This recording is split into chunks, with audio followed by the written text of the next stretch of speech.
Ma'am, ano gali pangalan ta, ma'am? Sheila May Exam. Sheila may examen. Kaya dati kayo? 25. 25 years old sang Dingistar.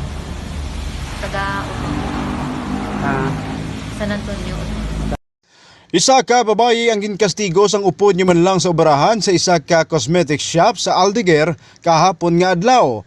Ang tagreklamo ginkilala kay Sheila May Examen, 24 anyos, kag residente sang San Antonio, Oton, Iloilo.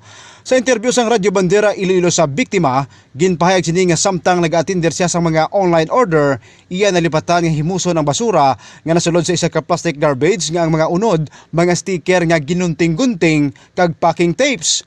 Suno sa iya, ginpalapitan siya sang iya upod nga ginkilala kay Ivy Aspera kag ginsita.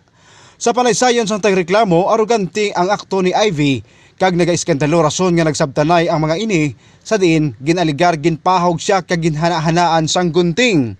Dugang pasaligasyon sang tagreklamo, gindamhagan siya ni Aspera kag ginsumbag rason man nga nagpadulong inigilayon sa Iloilo City Police Station agod magreklamo. Balita gikan sa syudad sang Iloilo. Ini ang inyong kabandera Arnold Cantores Soqueña, nagabandera sa matuod nga serbisyo publiko kag kalingawan sa Iloilo Radio Bandera.